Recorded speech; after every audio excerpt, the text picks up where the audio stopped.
నీతిమంతులకి ఆపదొస్తే లోకంలో మనుషులు రియాక్ట్ అవ్వడానికి సమయం పట్టొచ్చు, కానీ పరలోకమందున్న దేవుడంట ఆ స్థానానికి దిగి వచ్చేస్తాడంట. దేవునికి స్తోత్రం. కాబట్టి మనకు వచ్చే ఆపదలు శారీరకంగా ఎన్ని ఉన్నా కానీ మన నీతి మాత్రం దేవుని పైన ఆనుకుని ఉండాలి. ఏ బలహీనత అయినా మన మనుషుల మీద దాడి చేసి వైద్యుల చేత ఎన్నో రకాలైన మాటలు చెప్పిస్తాడు అపవాది. కానీ ఆ బలహీనతలో ఉండడానికి ఒక్కొక్కసారి వైద్యులను కూడా అపవాది వాడుకుంటూ ఉంటాడు. ఎందుకని తెలుసా? ఆ మనోవేదనతో నిన్ను అలాగే అంటికంటే దాని గురించి ఆలోచించే రీతిగా, దేవుని దూరం చేసే రీతిగా అవకాశాలని వాడుకుంటూ ఉంటాడు. దేవునికి స్తోత్రం. టైఫాయిడ్ జ్వరం వచ్చింది, 8 రోజుల వరకు, నెల రోజుల వరకు నీకు ఇలాగే ఉంటుంది. ఏ డాక్టర్ దగ్గరికి వెళ్ళినా ఇలాగే మాట్లాడారు, ఇంజెక్షన్ చేసి ప్రతి ఒక్కళ్ళు. మోకాళ్ళు పనిచేయవు, చేతులు పనిచేయవు, నీ శరీరం అంతా బలహీనంగా ఉంటుంది అన్నాడు. కానీ అవన్నీ లక్ష్య పెట్టలేదు. కానీ ప్రభువా, ఈ లోక వైద్యుల కంటే గొప్ప వైద్యుడు నువ్వు, నేను నీ పరిచర్య చేస్తున్నాను, పరిచర్య చేసే నేను బలహీనతలో లొంగిపోతే నా మాటలు వింటున్న బిడ్డలు ఎలా విశ్వసిస్తారు? ప్రభువా, నాకు అర్జెంటుగా ఆరోగ్యం కావాలని దేవుణ్ణి అడిగితే 3 చోట్లకి ప్రార్థనకు పిలిస్తే ఆ వారంలో 3 చోట్లకి వెళ్ళిపోయిన బలహీనతగా ఉన్నా శనివారానికి మరలా దేవునితో గడిపే బలాన్ని దేవుడిచ్చేశాడు. ఏమీ తినకపోయినా దేవునితో గడిపే బలాన్ని ఇచ్చాడు. అంటే మనము దేవుని పైన ఆనుకుంటే దేవుడు మనకిష్టమైనది ఏంటో చేయడానికి ఆయన ఎంతో కనుగొంటూ ఉంటాడు. అందుకనే మన ఎముకలలో ఒక్కటైనా విరిగిపోదని చెప్తున్నాడు. కాబట్టి మనకు కలుగు ఆపదలు అనేకమైనవి, వాటన్నిటిలో నుంచి తప్పించేవాడు జీవాది పతి అయిన దేవుడు. దేవునికి స్తోత్రం. మనము ఏమాత్రము దిగులు చెందొద్దు. విశ్వాసం ఉంచి ఆ రాయి కదిలించబడాలని చెప్తే ఆ కొండ పడిపోద్ది సముద్రంలోకి. వేరులతో పాటు చెట్టు లెగిసి పక్కకి జరగాలంటే జరిగిపోద్ది యేసునామములో. అదే మన విశ్వాసమై ఉండాలి. వాక్యాన్ని వింటున్న మనము శక్తివంతులమై ఉండాలి. వాక్యముతో మన జీవితాలు అంటుకట్టు ద్రాక్షావళిలా ఉండాలి. ఏమంటే బలమైన వాక్యం మనలో ఎప్పుడైతే స్థిరపడుతుందో అటువంటి విశ్వాసం మనమే దేవుని దగ్గరికి చేయడానికి త్వరపడుతూ ఉంటుంది. మన హృదయం ఎక్కువగా దేవుని విషయాల కోసం ఆసక్తి కలిగి ఉంటే ఆ హృదయాన్ని దేవుడు మరింత త్వరపెడుతూ ఉంటాడు. మనం అందుకనే కొన్ని విషయాల్లో ఆలస్యం చేస్తూ ఉంటాం. వాక్యం విన్నా కొన్ని విషయాల్లో త్రోవ తప్పుతూ ఉంటాం. వాక్యాన్ని విన్నా మన నోటిని అదుపు చేసుకోవడానికి ఆలస్యం చేస్తూ ఉంటాం. ఎందుకనో తెలుసా? మనము ముందులే సమయం అనుకుంటాం, కానీ ఆ సమయాన్ని దేవుడు ఇస్తున్నాడని మన అనుకూలంగా దేవునికి మార్చుకోలేకపోతున్నాం. ప్రతి విషయంలో మనము చేసే విధానం ఏంటో మనుషులు గుర్తించకపోవచ్చు, కానీ పరలోకమందున్న దేవుడంట ప్రతి దానికి లెక్క అడుగుతాడంట. జీవగ్రంథమందు ఎవరి పేరైతే రాయబడి ఉండదో వారు నిత్య అగ్నిలోనికి వెళ్ళిపోతారని ప్రకటన గ్రంథంలో మాట్లాడుతూ ఉంటాడు. కాబట్టి మనము మనుషులను చూసి బెదిరిపోయి, వైద్యులను చూసి చెదిరిపోయి వాళ్ళు ఏదో చెప్పారని మనం ఆలోచన చేయక్కర్లేదు. కానీ పరలోకమందున్న దేవుని చిత్తం ఏమయ్యిందో ఆ దినం వరకు మన శరీరం బ్రతికే ఉంటుంది. దేవునికి స్తోత్రం. కాబట్టి చదవబడిన లేఖనాలు చూద్దాం. యోహాను సువార్త 17వ అధ్యాయము 3వ వచనం చదవగా విందాం. అద్వితీయ సత్యదేవుడైన నిన్ను పంపిన యేసుక్రీస్తును ఎరుగుటయే నిత్య జీవము. చిన్న ప్రార్థన చేసుకుందాం. పరిశుద్ధుడా, మహాగణుడా, ప్రేమ కలిగిన దేవుడవు, కృప కలిగిన సర్వశక్తిమంతుడవు తండ్రి, ఇంతవరకు నీవు చేసిన మేలును మరిచిపోక ప్రతి బిడ్డ ప్రభువా నీ నామాన్ని గణపరిచారు. సాక్ష్యం ఒక జీవితానికి విశ్వాసాన్ని ఇస్తుంది కనుక బిడ్డలు ప్రతి విషయంలో ప్రభువా, చిన్న బిడ్డను మొదలుకొని పెద్దవారి వరకు, చంటి పిల్ల వరకు తండ్రి సాక్ష్యాలు పంచుకుని ఉన్నారు. వారి లోటేంటో ఎరిగిన దేవుడవు గనక, వారు ఏ బలహీనతలో ఉన్నా చూసే దేవుడవు గనక, వారు చెప్పిన సాక్ష్యాన్ని బట్టి వారి కుటుంబాలను గణపరచండి. వారి కుటుంబాలను నీవు ఆశీర్వదించండి. దేవాతి దేవుడైన గొప్ప దేవుడు గనక ఈ సమయమందు మాకు నిత్య జీవం కావాలి గనక ఆ మరణము నుండి జీవంలోనికి మేము ఎలా అడుగు పెట్టాలో మీరు మాకు విలువైన మాటలతో నేర్పించి పరిశుద్ధమైన వాక్యాన్ని బిడ్డలు విని గ్రహించగలిగే మనస్సును దయచేయండి. నీ నామం పేరట పరిశుద్ధాత్మ శక్తి చేత ఈ ఆవరణాన్ని కమ్మి ప్రతి తలంపును నీ స్వాధీనంలోనికి తీసుకొని నా జీవితంలో పనికిరాని పాత్రనైన నన్ను వాడుకుంటున్నందుకు బలమైన వర్తమానం ఈ రాత్రికాల సమయంలో బిడ్డలకు దయచేయమని యేసు నామం పేరట అడిగి వేడుకొనుచున్నాం తండ్రి, ఆమేన్. ఒక విషయాన్ని మనము గమనించినట్లయితే యేసుక్రీస్తు వారు యెహోవా దేవుడికి ప్రార్థన చేస్తున్నాడు. మనకు చాలామందికి ఆలోచన ఉండొచ్చు, దేవుడు ఒక్కడే కదా, మరి తండ్రి ఏంటి, కుమారుడు ఏంటని ఆలోచన ఉండొచ్చు. ఈ ఆలోచన అంతా ఏమిటి అని ఆలోచన చేస్తే మొదటిగా యెహోవా దేవుడికి చాలా కోపం ఎక్కువ. ఆయనకి ఎంత కోపం అంటే తన ప్రజలను ఏమైనా చేస్తే వెంటనే శిక్షించేసేవాడు, లేకపోతే తన ఆజ్ఞలను ఎవరైనా పాటించకపోతే తన విషయంలో చేసిన ప్రతి ద్రోహాన్ని బట్టి ఆ ప్రజలను తుడిచేసేవాడు. మీరు పాత నిబంధన గ్రంథం మొత్తం చదువుతూ ఉంటే దేవుడు చాలా కోపస్తుడే కనబడుతూ ఉంటాడు. మోషే కూడా ఒకసారి దేవుడిని అడుగుతూ ఉంటాడు, ఏమనంటే అయ్యా నీ కోపాన్ని బట్టి ప్రజలను శిక్షిస్తావేంటి అని చెప్పి అడుగుతూ ఉంటాడు. వీళ్ళు నీ బిడ్డలే ప్రభువా, ఏమాత్రము వీళ్ళని శిక్షించొద్దని మోషే కూడా ఒకసారి కోపములో యెహోవాని బ్రతిమాలుతూ ఉంటాడు. అప్పుడు దేవుడు అంటాడు, నీ సంతానాన్ని రెట్టింపు చేస్తాను, నువ్వు భయపడొద్దని చెప్పి మోషేతో మాట్లాడతాడు. అయ్యా నువ్వు అది కాదు, నీవు మాటిచ్చావు అబ్రహాము, ఇస్సాకు, యాకోబులు సంతానాన్ని ఇశ్రాయేలుగా దీవిస్తానన్నావు కదా అని చెప్పి ఆ కోపము నుంచి మోషే ఏం చేస్తాడంటే బయటికి తీసుకొస్తాడు. ఇలాంటి కోపాలతో కూడిన యెహోవా దేవుడు చాలా రోషమైన వాడు. పరలోకము నుంచి దహించు అగ్ని వేసి దహించగల శక్తివంతుడు ఆయన. కోరాహును భూమి చీల్చి ఏం చేశాడు? మృంగేశాడు. ఎందుకు మింగేశాడు తెలుసా? కోరాహు కూడా దేవునికి బలులు ఇవ్వాలనుకున్నాడు, దేవుని సన్నిధిలో దుప్పర్తులు వేయాలనుకున్నాడు. ఆయన కూడా ఒక సమాజాన్ని ఏర్పాటు చేసుకుని దేవునికే స్తుతులు చెల్లించాలనుకున్నాడు. కానీ దేవుడు ఏర్పరచుకున్న ప్రజలు వేరై ఉన్నారు, కోరాహు ఆలోచించిన రీతిలో ప్రజలు వేరై ఉన్నారు. అందుకనే ఆ కోపం ఆయనకు వచ్చింది కనుక మోషే వాళ్ళ దగ్గరికి వెళ్ళి ప్రకటించు, ఆ చుట్టుపక్కల ఉన్న వాళ్ళందరూ నాశనం అయిపోతారు కనుక వాళ్ళందరినీ బయటికి తీసుకొచ్చి కోరాహు కుటుంబాన్ని నేను నాశనం చేస్తానని చెప్పాడు. ఆ సమయాన్ని వెళ్ళి మోషే ప్రకటించిన వెంటనే భూమి నెరలు విడిచి కోరాహు కుటుంబాన్ని ఏం చేసింది? మృంగేసింది. అంటే అంత గొప్ప రోషము కలిగిన దేవుడు ఆయన. ఏ మాత్రము కూడా ఆలస్యము చేయక తన కోపాన్ని ప్రజల మీద చూపించే అంత రోషము కలిగేవాడు యెహోవా దేవుడు. ఆయన కోపాన్ని ఏం చేశాడంటే అణుచుకొని 400 సంవత్సరాలు తన కుమారుణ్ణి పంపించడానికి లోకానికి ఆయనకి మధ్యన కొంతకాలం ఆ సహవాసం కట్ అయిపోయింది. అంటే మాట్లాడుకోవడం కట్ అయిపోయింది. ఆ 400 సంవత్సరాలు మాట్లాడుకోవడం కట్ అయిపోయిన తర్వాత ఇప్పుడు ఆయనే మరొక రూపంలో ఏమయ్యాడంటే కుమారుడిగా యేసుక్రీస్తు వలె ఈ భూలోకానికి వచ్చాడు. ఈ మధ్యన ఎక్కువగా జరుగుతున్నది ఏంటంటే అన్యజనులు ఏం చేస్తున్నారంటే మీకు 3 దేవుళ్ళు అన్నారని మాట్లాడుతున్నారు. మీరేమీ పొరపడొద్దు, భ్రమపడొద్దు. ఈ కాలం ఏంటంటే మనల్ని భ్రమపరిచే కాలం. ఈ కాలం ఏంటంటే మనల్ని పొరపాటులోనికి నడిపించే కాలం. గనుక దీని గురించి మీకు చిన్న క్లుప్త వివరణ ఇస్తున్నాను. ఇక్కడ యేసుక్రీస్తు ఏం చేస్తున్నాడంటే యెహోవా దేవునికి మొర్ర పెడుతున్నాడు.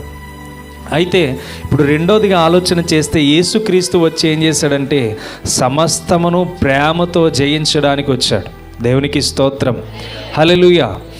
దేవుడు యేసుక్రీస్తును పంపించింది ఎందుకంటే తన కోపాన్ని అణుచుకొని కుమారుడికి అవకాశం ఇచ్చేసాడు. ఆ కుమారుడు ఏం చేస్తున్నాడంటే ప్రతి ఒక్కరిని ప్రేమతోనే జయిస్తున్నాడు. అందుకనే ఆయన అన్నాడు, సిలువలో ఏమన్నాడు? వీరేం చేస్తున్నారో వెరుగరు గనుక వీరిని క్షమించండి అని దేవుడు చెప్పాడు.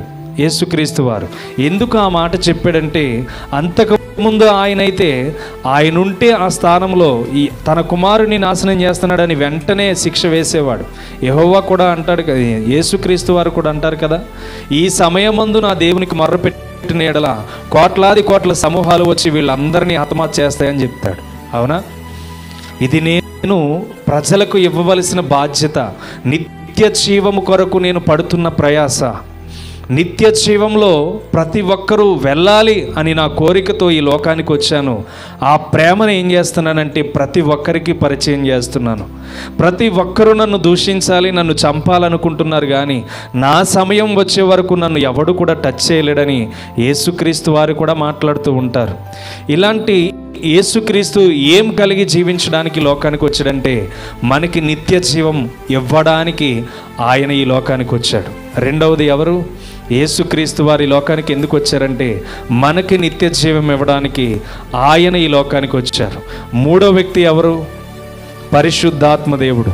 పరిశుద్ధాత్మ దేవుడు మనకి ఎందుకు ఉపయోగపడతాడు అంటే పాపము చేయకుండా మనల్ని గద్దిస్తాడు. మీకు తెలుసో లేదు కానీ మీరు పాపం చేస్తున్నప్పుడు భయపడతారు. మీకు అర్థమవుతుందా? మీరు ఒకసారి మనస్సును ఒకసారి ఖండించుకోండి. మనం ఎప్పుడైతే పాపం చేస్తామో లేకపోతే తప్పు చేస్తామో ఆ తప్పు చేస్తున్నప్పుడు మనలో ఒక గద్దింపు వస్తుంది. ఏ గద్దింపు తెలుసా? ఇది పొరపాటు చేస్తున్నావు, ఇది తప్పు చేస్తున్నావు, నువ్వు చేసేది కరెక్ట్ కాదని నీలో ఒక తెలియని అభిప్రాయం భయపడడం ప్రారంభించబడుతుంది. ఈ భయపడడం ప్రారంభించబడడం ఏంటంటే పరిశుద్ధాత్మ దేవుడు నీకు గద్దింపునిస్తాడు. అర్థమవుతుందా? యేసుక్రీస్తు ప్రజలతో సహవాసం చేశాడు, పరిశుద్ధాత్ముడు మనలో ఉండి సహవాసం చేస్తున్నాడు. అర్థమవుతుందా? పరిశుద్ధాత్మ దేవుడు ఏం చేస్తున్నాడంటే మనల్ని ప్రతి క్షణము కాపాడడానికి ఇష్టపడుతున్నాడు. పాపము నుంచి, మరణము నుంచి, లోక వ్యభిచారం నుంచి, లోక తలంపుల నుంచి, మన చెడ్డ క్రియల నుంచి పరిశుద్ధాత్మ దేవుడు ఏం చేస్తాడంటే మనల్ని కాపాడడానికి మూడో వ్యక్తిగా వచ్చాడు. దేవునికి స్తోత్రం. ఇప్పుడు దేవుడు ఏం చేస్తున్నాడంటే మనల్ని విడిచిపెట్టక మన కొరకు నిత్య జీవం ఇవ్వడానికి ఆయన సర్వశక్తుల ప్రయత్నం చేస్తున్నాడు. ఇప్పుడు మనకు ఆలోచన రావాలి, మనం ఏం చేస్తున్నాం?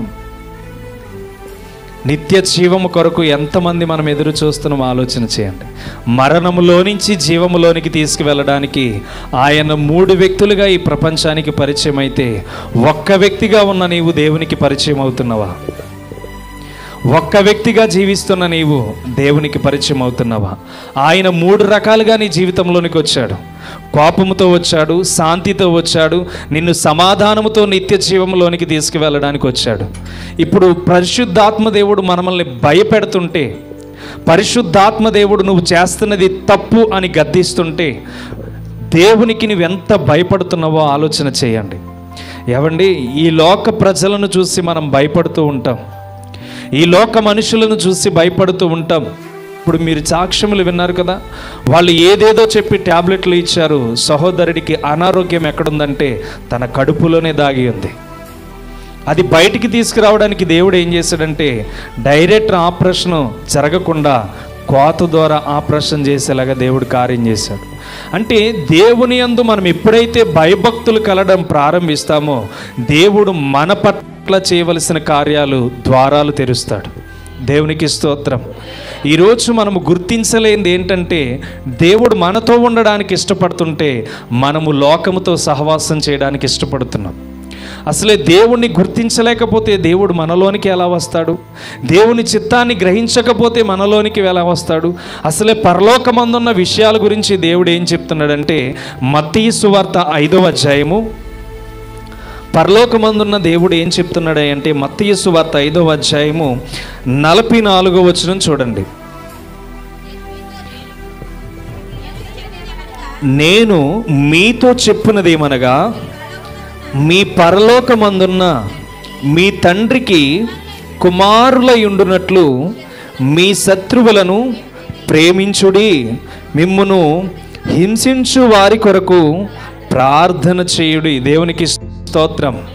అంటే ఇక్కడ ఆలోచన చేయండి, నేను మీతో, యేసుక్రీస్తు వారు అంటున్న మాట, నేను మీతో చెప్పినదేమనగా మీరు పరలోకమందున్న మీ తండ్రికి కుమారులు కుమార్తెలై ఉండునట్లు మీ శత్రువులను ప్రేమించుడి. దేవునికి స్తోత్రం.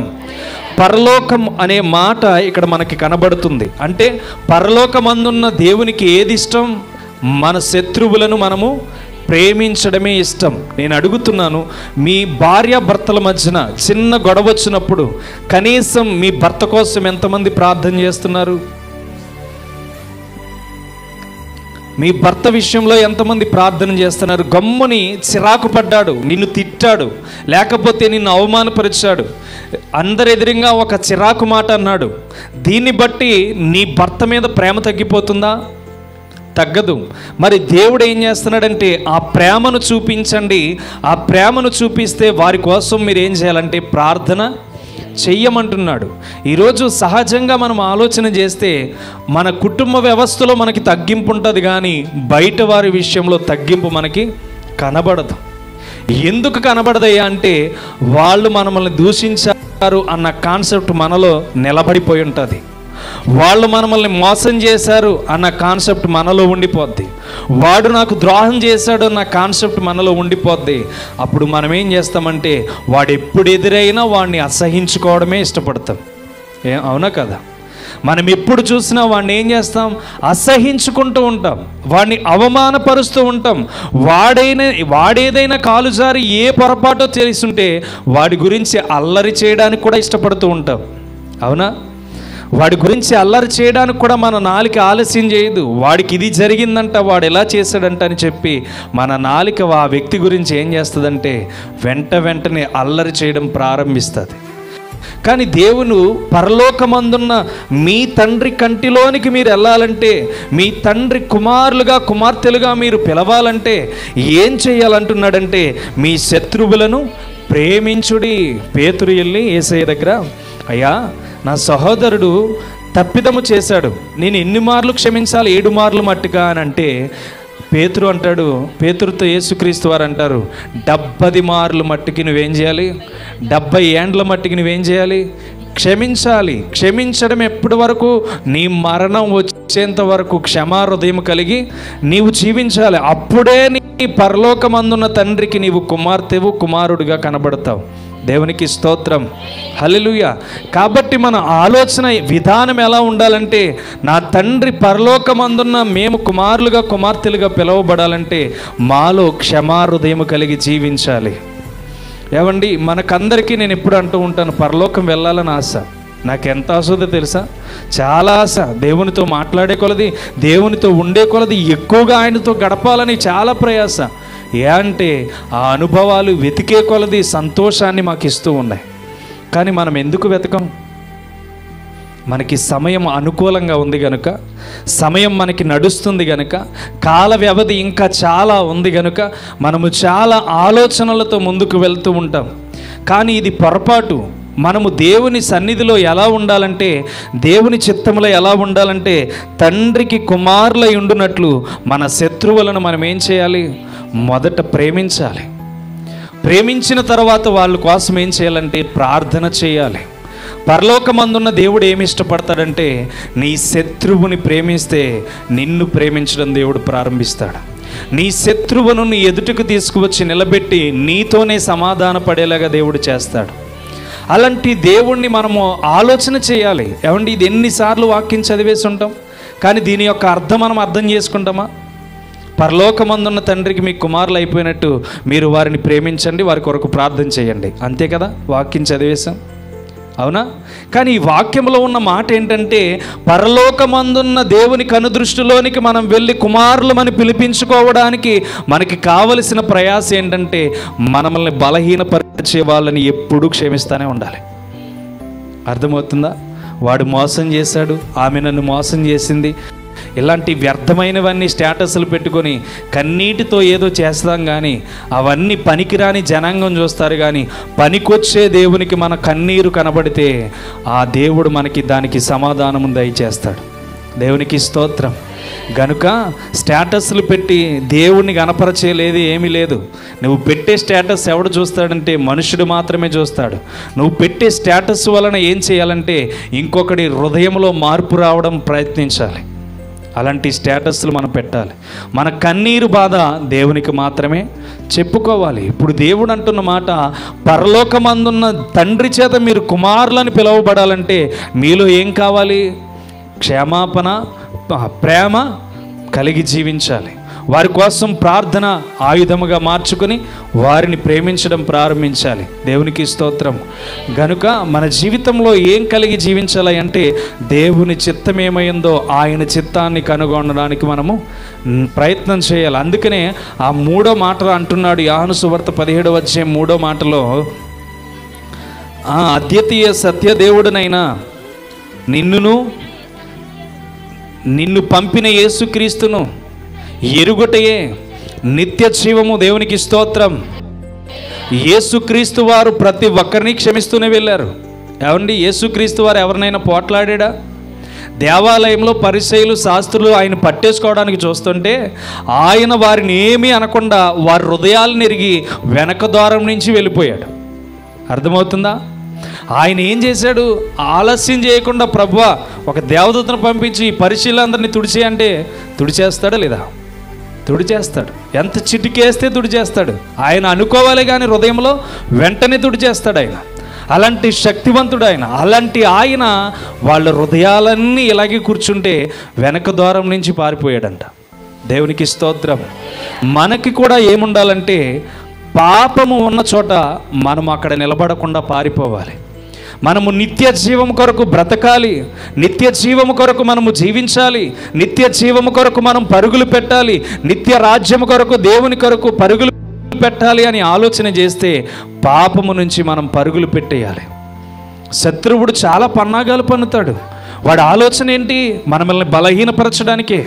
వాడి ఆలోచన ఏంటి? మనల్ని కృంగదీయడానికే. వాడి ఆలోచన ఏంటి? దాడి చేయడమే. వీటన్నిటిలో నుంచి మనం ఎలా బయటికి రాగలమంటే దేవుని కనుగొని ఆయన కొరకు నీతిని వెంటాడుతూ పరుగులు పెట్టాలి. దేవునికి స్తోత్రం. నీతిని వెంటాడినప్పుడు పాపము నీ దగ్గర పరిపక్వము చేయడానికి ఇష్టపడదు. అర్థమవుతుందా? మనం ఎప్పుడైతే యేసుక్రీస్తు వారే దేవాలయం వెనక నుంచి పారిపోయారంటే ఆయన సమయాన్ని బట్టి వెళ్ళిపోయాడు. అర్థమవుతుందా? మన జీవితాల్లో కూడా పాపము కలిగిన మాటలు, శాపము కలిగిన మాటలు, శపించగలిగిన నోరు మన నోటిలో లేకుండా మనం ఏం చేయాలంటే వాటన్నిటి నుంచి పారిపోవాలి. ఎప్పుడైతే పారిపోతామో పరలోకపు తండ్రి కంట మనము కుమారులుగా కనబడతాం. అది కదా మన కాన్సెప్టు. ఈ లోకంలో ఏముంది? ఏదీ లేదు. అందుకనే కొరింథీ సంఘానికి రాస్తూ అంటాడు, ఏమంటాడంటే 15వ అధ్యాయము 1 కొరింథీ 15వ అధ్యాయము 47వ వచనం చూడండి అమ్మా. ఒకళ్ళు చదవండి. మొదట మనుషుడు భూ సంబంధి అయి మట్టి నుండి పుట్టినవాడు, రెండవ మనుషుడు పరలోకము నుండి వచ్చినవాడు. మట్టి నుండి పుట్టినవాడెవడో మట్టి నుండి పుట్టినవారును అట్టివారేలే. పరలోక సంబంధి ఎట్టివాడో పరలోక సంబంధులను అట్టివారే. దేవునికి స్తోత్రం. హల్లెలూయా. ఇక్కడ స్పష్టంగా వివరిస్తున్నాడు. ఒకవేళ నీవు పాపంతో బ్రతకాలనుకుంటే ఇందులోనికే వెళ్ళిపోతావు. నీవు పాపంతో జీవించాలనుకుంటే ఇందులోకే నాశనానికి వెళ్ళిపోతావు. కింద నరకం అనేది ఒకటి ఉంది. ఆ నరకంలోనికి నీవు మట్టిలో పడితే మట్టిలోనే పోతావు అని చెప్పి మాట్లాడుతున్నాడు. కాబట్టి మనం ఎటువంటి వాళ్ళం? పరలోకానికి సంబంధించిన వాళ్ళం. అందుకనే చెప్తున్నాడు ఇక్కడ మాట, మనుషుడు పరలోకము నుంచి, రెండవ మనుషుడు పరలోకము నుంచి వచ్చినవాడు, మట్టి నుండి పుట్టినవాడెవడో మట్టి నుండి పుట్టినవారే అట్టివారే. పరలోక సంబంధి ఎట్టివాడో పరలోక సంబంధులను అట్టివారే. నువ్వు దేని కొరకు ఆలోచన చేస్తే అదే నీ జీవితం. అర్థమవుతుందా? బాగా అర్థం చేసుకోండి, వివరంగా మీకు వెళ్తుంది. మీరు దేని గురించి ఆలోచన చేస్తే అదే మీ జీవితం. పాపం చేయాలనుకుంటే ప్రార్థనకు రావక్కర్లా, సినిమాలు చూడాలనుకుంటే ప్రార్థనకి రావక్కర్లా, లేకపోతే సీరియల్ ఇంపార్టెంట్లో ఉంటే ప్రార్థనకి రావక్కర్లా. ఇది ఎందుకు? నీకు లోక సంబంధమైనది కనుక లోక సంబంధమైన థాట్స్తో వాటికి ఇంపార్టెంట్ ఇస్తున్నావు. మరి ఇంపార్టెంట్ దేనికి ఇవ్వాలంటే పరలోకమందున్న దేవుని కృప కొరకు మనం ఏం చేయాలి? ఇంపార్టెంట్ ఇవ్వాలి. మీరందరూ దేనికి ఇంపార్టెంట్ ఇచ్చారంటే దేవుని మాటలు కొన్నైనా నేర్చుకుని నా జీవితాన్ని బాగు చేసుకోవాలి. దేవునికి స్తోత్రం. బాగు చేయబడాలని, నా జీవితం మారాలని మీరు ఇక్కడికి వచ్చారు. అందుకని మీ జీవితంతో దేవుడు ఏం చేస్తున్నాడంటే మీరు భూ సంబంధమైన వాటి మీద దృష్టి ఉంచొద్దు, పరలోకమందున్న నా దృష్టిలో మీరు ఎలా ఉండాలో నేను చెప్తున్నానని రాత్రి మాట్లాడుతున్నాడు. దేవునికి స్తోత్రం. కాబట్టి మనము చెయ్యవలసింది ఏంటంటే మొట్టమొదటిగా పరలోకమందున్న సంబంధిత కలిగిన ఆలోచనలు మనలోనికి రావాలి.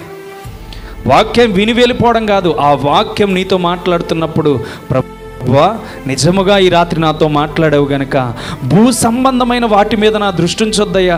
ఒకవేళ అటువైపు నా దృష్టి వెళ్ళినా వాటి నుంచి నన్ను బయటికి తీసుకొచ్చే తండ్రి అని ప్రార్థన చేసుకోవాలి. ఇప్పుడు నువ్వు చెయ్యలేనప్పుడు ఇంకొకటికి అప్పగించాలా, అప్పగించకూడదా? నువ్వు చెయ్యలేనప్పుడే ఇంకొకరికి అప్పగిస్తావు కనుక ఆ పని ఇంకొకటి సహాయం చేస్తాడు. ఎప్పుడైతే నువ్వు గెలవలేకపోతున్నావో నువ్వేం చేయాలంటే దేవునికి అప్పగించేయాలి. దేవునికి స్తోత్రం. నువ్వెప్పుడైతే దేవునికి అప్పగిస్తావో నువ్వు గెలవలేంది దేవుడు గెలిపించి చూపిస్తాడు. కాబట్టి మనము గెలుపు కోసం ప్రయత్నం చేస్తే దేవుడే మనకి సహాయం చేస్తాడు. నీతిమంతునికి కలుగు ఆపదలు అనేకములు, వాటన్నిటిలో నుంచి యెహోవాయే తప్పించువాడు. కనుక మనము చెయ్యలేనివి దేవుడు చేసి పెడతాడు. మనము ఏం చేయాలంటే ప్రయత్నం మాత్రం జరుగుతూ ఉండాలి. మనము మట్టి నుంచి వచ్చినాము గారం కదా, మరలా మట్టిలోనికి వెళ్ళి నరకంలోనికి వెళ్ళిపోదామని ఆలోచన చేయకూడదు. మట్టి నుంచి వచ్చిన మనము మరలా పరలోకం కోసం ఆలోచన చేయాలి. దేవునికి స్తోత్రం. అందుకనే మీ పరలోకమందు తండ్రి మీరు ఎవరినైతే క్షమిస్తారో ఆయన కుమారులుగా మీరు పిలువబడతారంటున్నాడు. వారి కొరకు ప్రార్థన చేస్తారో వాళ్ళ విషయాన్ని బట్టి దేవుడు నిన్ను స్వతంత్రుడిగా మారుస్తాడు. దేవునికి స్తోత్రం. కాబట్టి ఇక్కడ కొరింథీ సంఘానికి రాస్తూ కూడా అదే మాట్లాడాడు. మట్టి నుండి వచ్చిన మనుషుడు ఉన్నాడు, పరలోకము నుండి వచ్చిన మనుషుడు కూడా ఉన్నాడు. ఆ మనుషులలో మీరు మట్టి నుండి పుట్టిన వారే అని ఇంకా ఆలోచన కలిగి ఉంటే పరలోకమందున్న ఆత్మను మీరు అవమానపరిచినట్టు అయిపోతుంది. కాబట్టి ఏ విషయంలోనైనా మనం ఆలోచన చేయాలంటే పరలోక సంబంధమైన దృష్టి కలిగి మనం జీవించాలి. పాపం చేసినంతకాలం చేస్తాం, తెలియకుండా చేస్తాం, దేవుడు క్షమిస్తాడు. తెలిసి మరలా పాపం చేస్తే దేవుడు క్షమించడు. అర్థమవుతుందా? పాపము అనేది మనం ఏంటో మనకి తెలుసు. ఆ పాపాన్ని మారనంతసేపు చేసాం, మారిన తర్వాత పాపం చేస్తే దేవుడు క్షమించడు. దానికి క్షమాపణ దొరకదు. అర్థమవుతుందా? కాబట్టి మనం వాక్యాన్ని ఇష్టానుసారంగా దేవునికి మార్చుకోవాలి. దేవునికి ఇష్టానుసారంగా వాక్యాన్ని ఎప్పుడైతే మార్చుకుంటామో మన బ్రతుకులు కూడా మారడం ప్రారంభించబడతాయి. కాబట్టి భూ సంబంధమైన వాడు ఏం చేస్తాడంటే మత్తయి సువార్త 6వ అధ్యాయం 1వ వచనం చూడండి. మనుషులకు కనబడవలెనని వారి ఎదుట మీ నీతి కార్యములను చేయకుండా జాగ్రత్త పడుడి. లేని ఎడల మీ పరలోకమందున్న మీ తండ్రి యొద్ద మీరు ఫలము పొందరు. ఏం చెప్తున్నాడు మరలా? మనుషులకు కనబడవలెనని వారి ఎదుట మీ నీతి కార్యములను చెయ్యకూడదని చెప్తున్నాడు. జాగ్రత్త పడడం అంటే ఏంటి? అసలు అవి చేయకూడదనే. అర్థమవుతుందా? అవి చేయకూడదని చెప్తున్నాడు. మనుషుల ఎదుట మన నీతి కార్యాలు ఏం చేయకూడదు? కనపడకూడదు. ఏమండి, తల్లిదండ్రులతో పాటు ప్రార్థనకు వచ్చి తల్లిదండ్రులని గౌరవించి చక్కగా ప్రార్థనకు వచ్చి కూర్చున్న తర్వాత ఆ మనుషుల ఎదుట మనం ఏం కనబడుతుంది? చక్కగా మంచిగా కనబడిపోతుంది. ఇప్పుడు బయటికి వెళ్ళిన తర్వాత తల్లిదండ్రులు ఎక్కడికో ఫంక్షన్కి వెళ్ళారు, ఇంట్లో ఒక్కతే ఉంది, ఏం చేస్తుంది అంటారు? ఫోన్ తీసుకుని కావలసిన వాళ్ళతో మాట్లాడుకుంటూ ఉంటుంది. అంటే ఇప్పుడు ఏం కనబడుతుంది? తల్లిదండ్రులు మెప్పిస్తుంది. అర్థమవుతుందా? తల్లిదండ్రులను ఏం చేస్తుంది? మెప్పించడం ప్రారంభిస్తుంది. అయితే దేవుడు అంటున్నాడు, మనుషుల ఎదుట మీరు నీతి కార్యములను చెయ్యడానికి ఇష్టపడద్దు. రహస్యమందు కనబడు దేవునికి మాత్రమే మీరేం చేయాలి? కనబడే రీతిగా మీ జీవితాలు ఉండాలి. ఏమండి, మనసులో తిట్టేసుకుని పైకి మాట్లాడితే ఏమైనా ఫలితం ఉంటుందా? మనలో ఎంతమందికి లేదు ఈ టాలెంట్? ఉందా లేదా? ఉంటుంది. ఎంతమందిని మనసులో తిట్టుకోమా. పైకి కొంతమందితో మనం మాట్లాడతాం, కానీ లోపల మాత్రం తెలిసిపోతాయి పేసుకట్లు ఆటోమేటిక్గా. అర్థమవుతుందా? అందుకని దేవుడు అంటున్నాడు, పైన వద్దు, హృదయమందును బయట వెలుపల లోపల కూడా నువ్వేం చేయాలంటే స్టాండర్డ్. నీకు ఒకటే స్టాండర్డ్.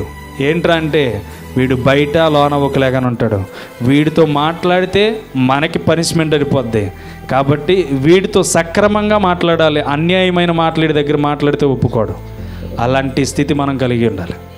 దేవుడు అప్పుడే ఇష్టపడతాడంట. ఇది అందుకనే అంటున్నాడు, జాగ్రత్త పడుడి, లేని ఎడల పరలోకమందున్న మీ తండ్రి యొద్ద మీకు ఫలము దొరకదు.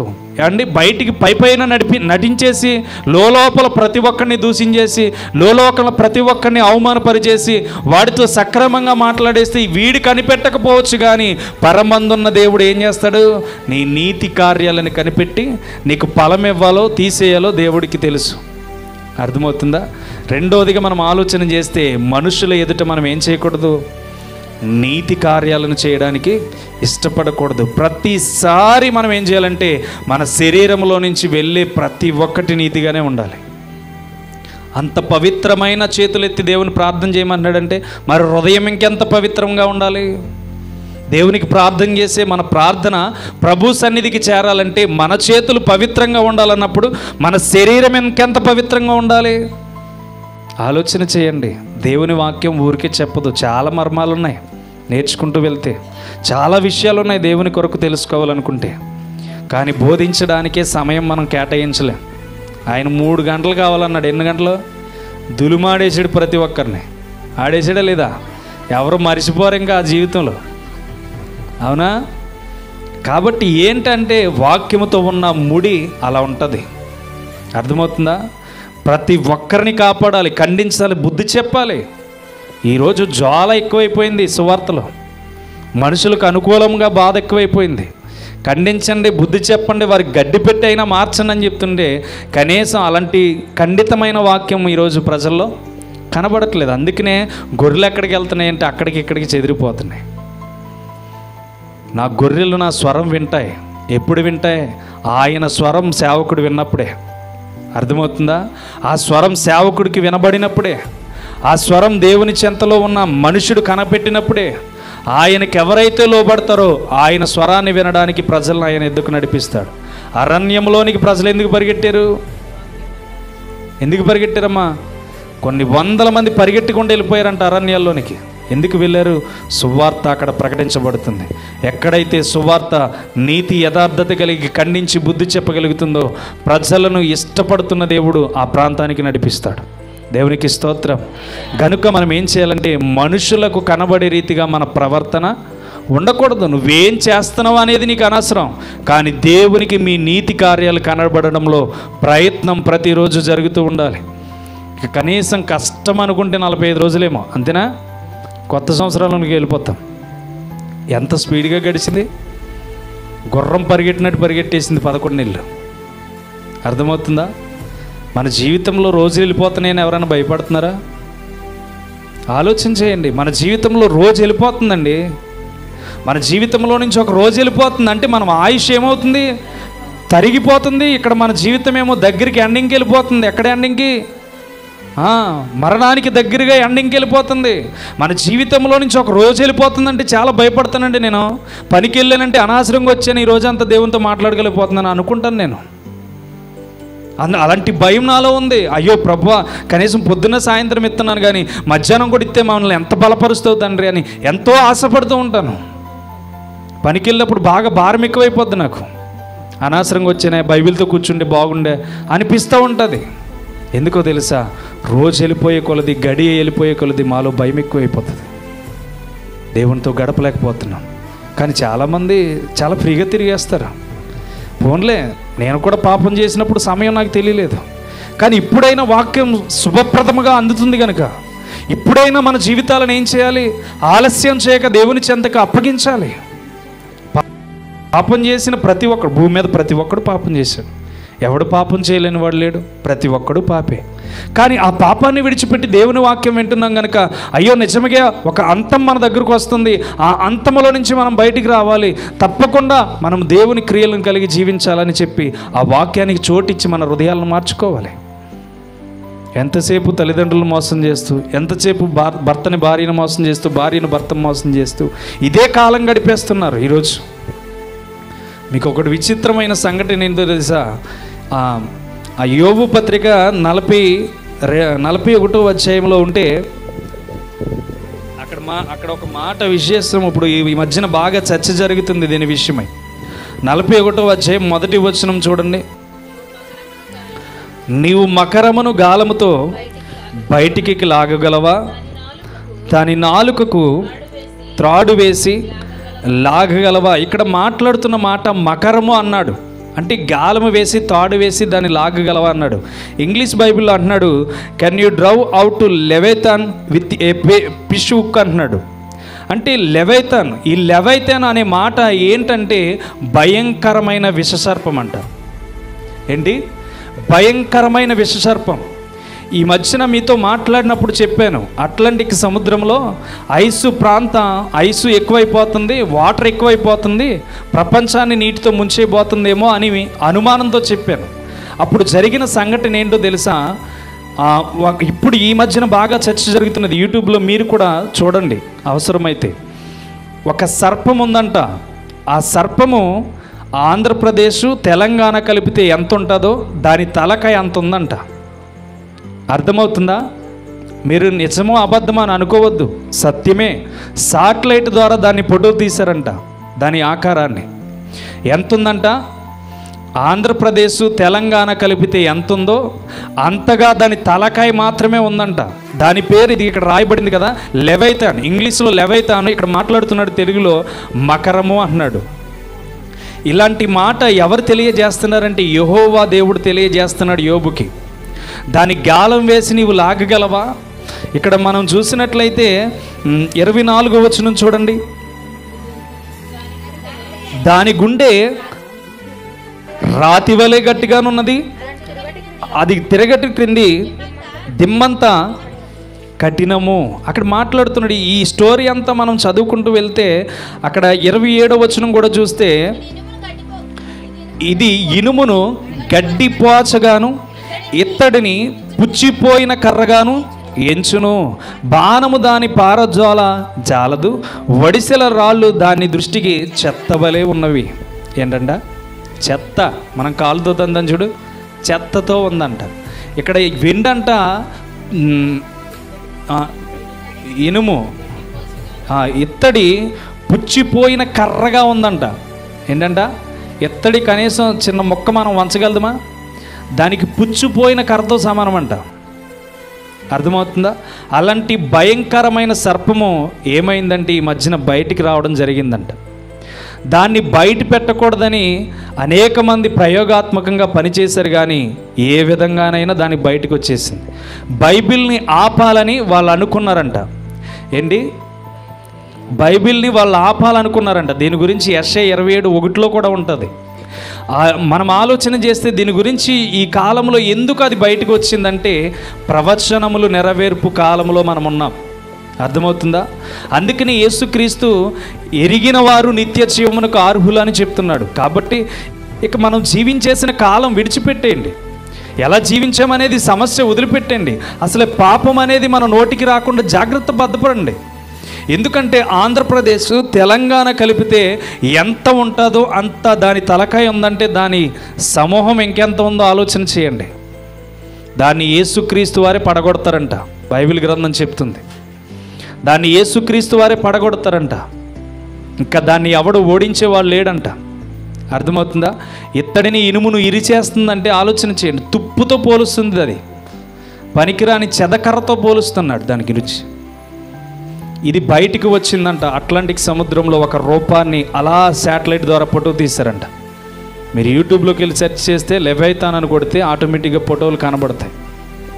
ఎందుకు ఈ మాట చెప్తున్నానంటే ఒక సేవకుడిగా జరుగుతున్న కాల పరిమాణములను తెలుసుకోక మిమ్మల్ని ఇంకా వాక్యంతోనే భ్రమపరిస్తే అంత్య దినాల్లోనికి మనం వెళ్తున్నామన్న ఆలోచన మనం మర్చిపోతాం.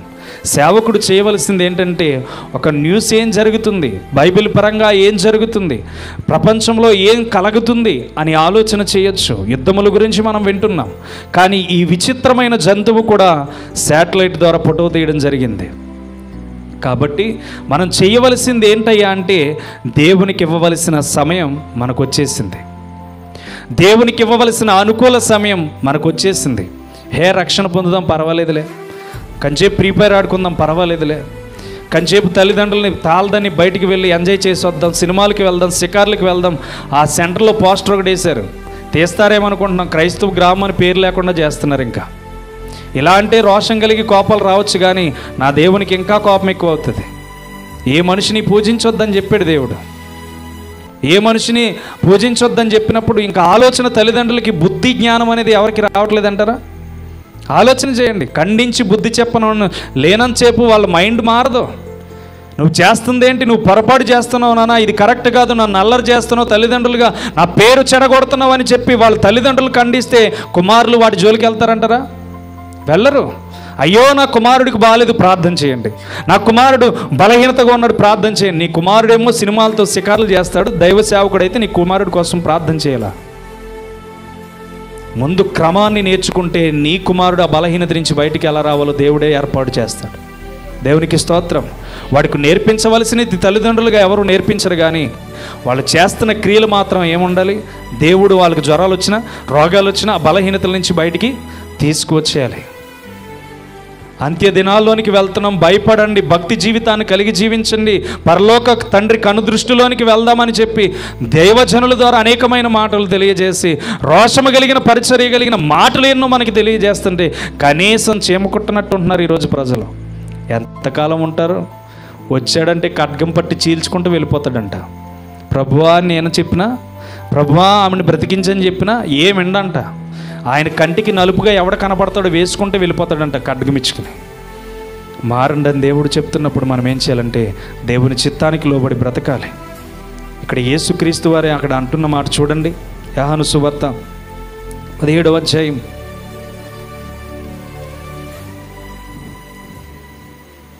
4వ వచనం చూడండి.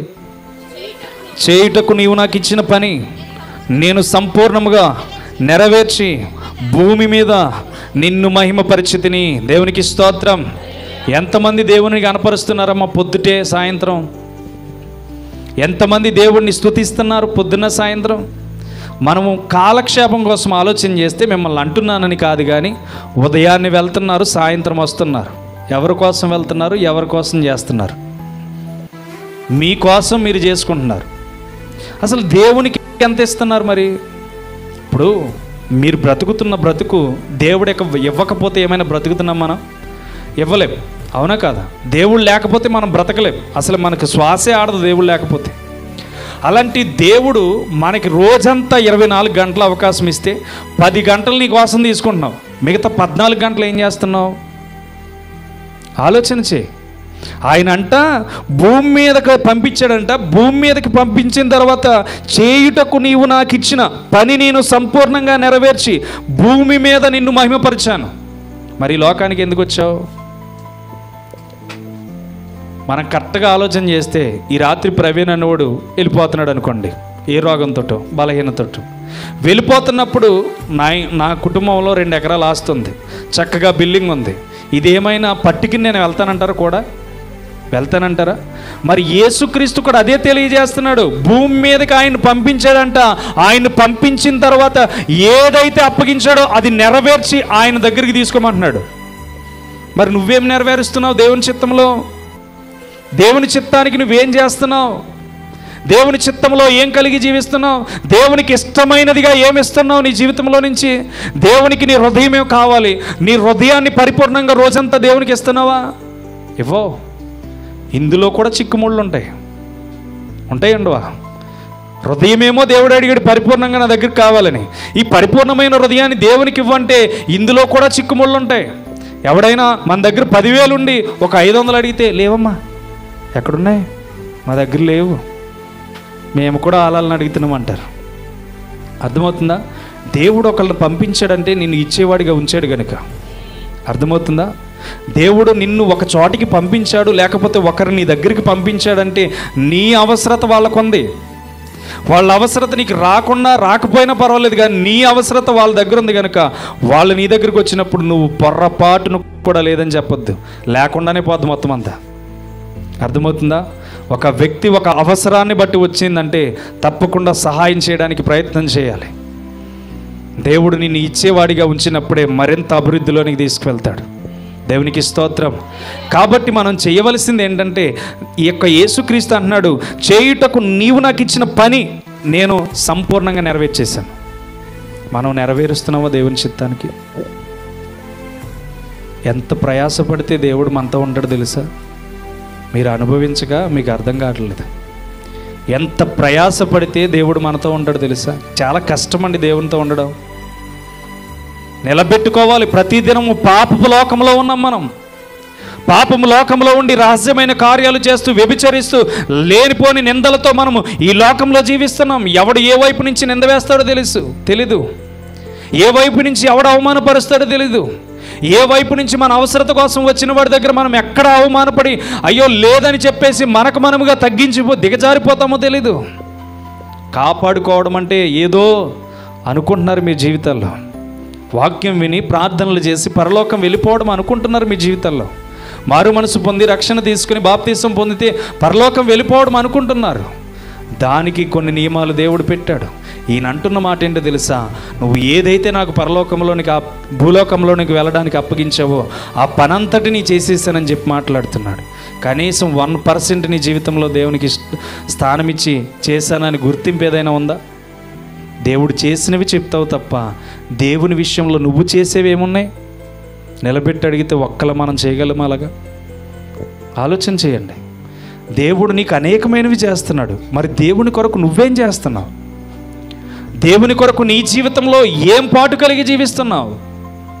మనము ఆస్తిని, ఈలోక ఆస్తిని పెంచుకుంటున్నాం, కానీ పరలోక ఆస్తిని మాత్రం డౌన్ చేస్తున్నాం. పరలోక ఆస్తి పెరిగితే ఈ లోక ఆస్తి మన దగ్గరికి ఎలా రావాలో ఆయనే ద్వారాలు తెరుస్తాడు. దేవునికి స్తోత్రం. ఏమండి, ఎలీషా ఓ మాట అన్నాడు ఆ స్త్రీతో, షునమీరాలతో. ఏమన్నాడంటే, అమ్మా 7 సంవత్సరాలు ఈ పట్టణానికి కరువు వస్తుంది, దయించి ఈ పట్టణం నుంచి నువ్వు వెళ్ళిపోయిన తర్వాత 7 సంవత్సరాలు గడిచిన తర్వాత తిరిగిరా అన్నాడు. ఆమె ఏమాత్రం ఆలస్యం చేయలా. దైవజనుడి మాట చొప్పున ఏం చేసిందంటే ఆ ప్రాంతం నుంచి ఫిలిష్తీయుల ప్రాంతానికి 7 సంవత్సరాలు ఉండడానికి వెళ్ళిపోయిన తర్వాత ఆమె మరలా తిరిగి వస్తుంది. 2వ రాజులు 8వ అధ్యాయం 6వ వచనంలో అక్కడ మాట్లాడుతూ అంటాడు. ఏమంటాడంటే, అక్కడ ఆ వ్యక్తి కోసం, 2 వ్యక్తుల కోసం మాట్లాడతారు. బ్రతికించిన బిడ్డ కోసం ఆ శిష్యుడు ఏం చేస్తాడంటే రాజుతో మాట్లాడుతూ ఉంటే సరిగ్గా గుమ్మంలో నుంచి ఆమె ఏం చేస్తుందంటే బయటకు వచ్చి, రాజా, నాకు పలానా గ్రామంలో నా ఆస్తి ఉంది, ఇలా 7 సంవత్సరాలు కరువు అని చెప్పి దైవజనుడు మాట చెప్పిన బయటికి వెళ్ళిపోయాను, మరలా నాకు నా ఆస్తి కావాలని అడుగుదానికి నీ దగ్గరకు వచ్చానంటే వెంటనే ఆ న్యాయాధిపతిని నియమించి ఆమెకు ఒక మనిషినిచ్చి పంపించి 7 సంవత్సరాలు ఏ పంట అయితే కోల్పోయిందో, 7 సంవత్సరాలు ఆ భూమి ఎవరి చేతి కింద అయితే ఉందో ఆ 7 సంవత్సరాల కొలువును ఏం చేశాడంటే ఆమెకు మరలా ఇప్పించాడు. దేవునికి స్తోత్రం. ఒకే ఒక్క మాట దైవజనుడి మాటకు లోబడిపోయింది ఆవిడ. ఒకే మాటకు లోబడిపోయి వెళ్ళిపోయిన తర్వాత మరలా తిరిగి వస్తే 7 సంవత్సరాల సమృద్ధి గల పంట మరలా తనకు వచ్చేసింది. ఏమండి, నువ్వు ఎప్పుడైతే దైవజనుడి మాటకు లోబడతావో, నీ ఆత్మను రక్షించడానికి ప్రయాసపడుతున్న వ్యక్తి మాట ఎప్పుడైతే ఇది నా కొరకే మాట్లాడుతున్నాడని నువ్వు ఆలోచన చేస్తే, వాటి యందు నీ దృష్టి పెట్టి నీ తలంపులన్నీ మార్చుకొని నేటి దినాన్న పరలోక తండ్రి కంటి చూపులో నేను ఉండాలంటే ఎలా ఉండాలో దేవుడు మాట్లాడుతున్నాడు కనుక నా స్థితిని మార్చుకొని దేవునికి ఇవ్వాలి అని చెప్పి నువ్వు ఆలోచన చేస్తే దేవుడు నీ స్థితిగతులను మార్చేస్తాడు. దేవునికి స్తోత్రం.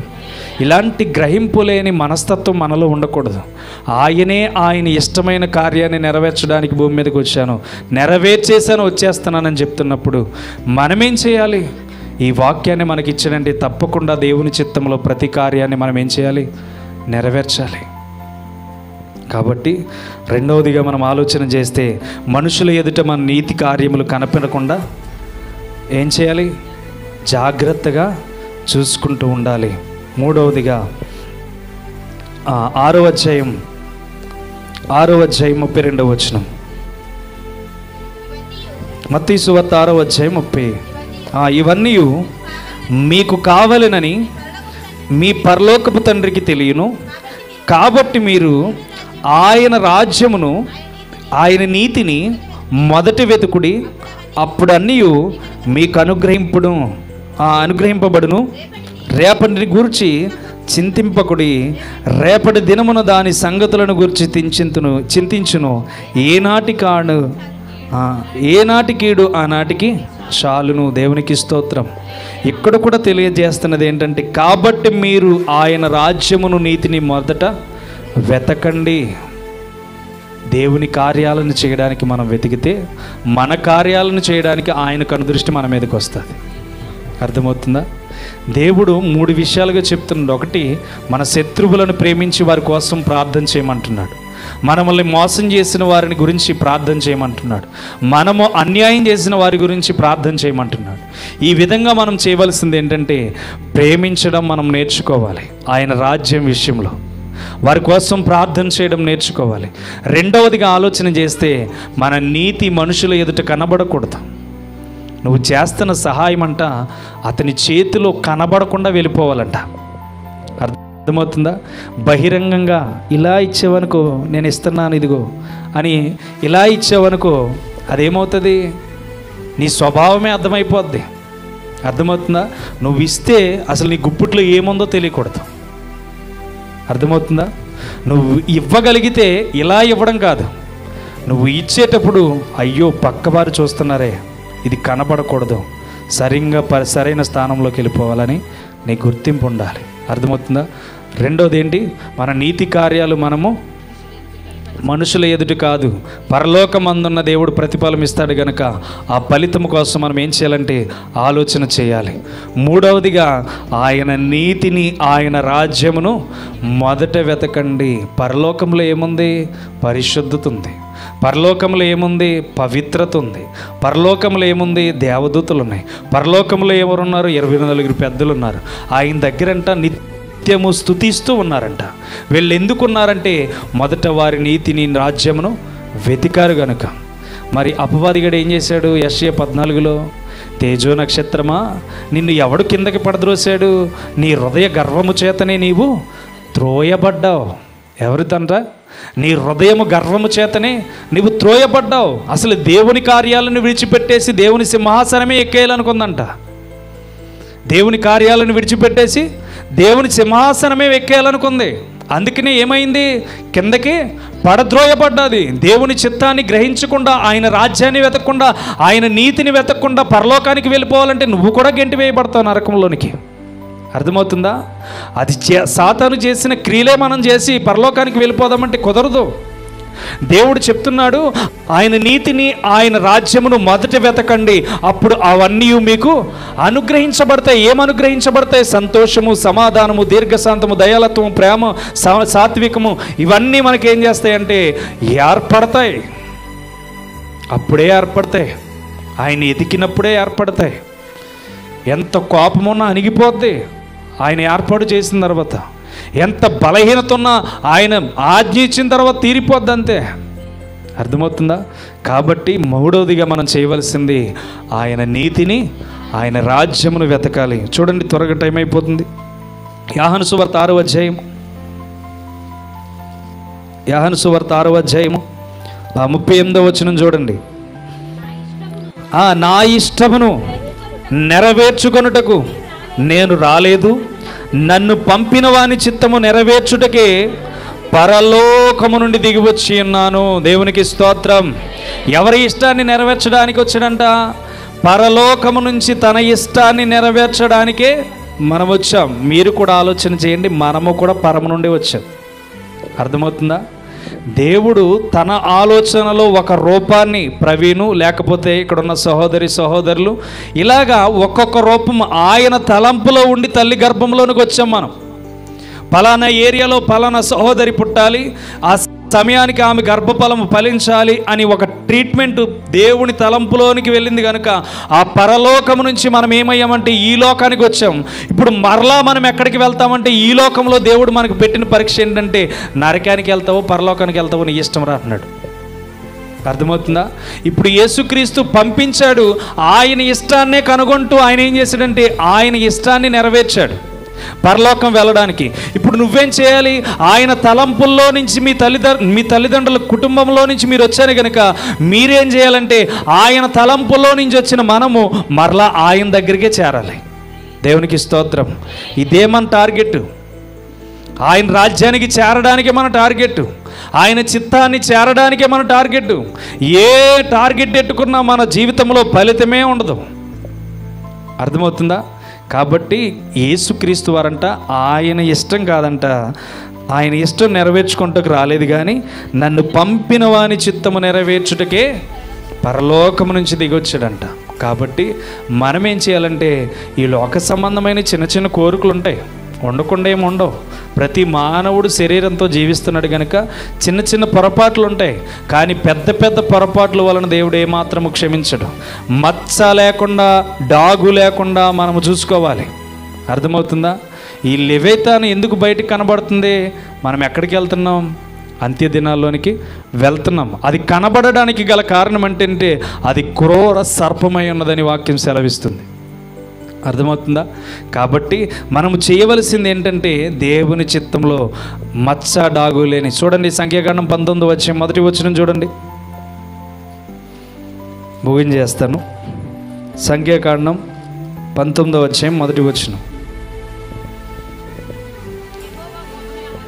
యెహోవా మోషే అహరోనులకు ఇలాగూ సెలవిచ్చెను, యెహోవా ఆజ్ఞాపించిన ధర్మశాస్త్ర విధి ఏదనగా ఇశ్రాయేలీయులు కళంకము లేనిదియు మచ్చలేనిదియు ఎప్పుడును కాడి మోయినదియు నైనా ఎర్రని పేయను మీ యొద్దకు తీసుకొని రావాలనని వారితో చెప్పెను. దేవునికి స్తోత్రం.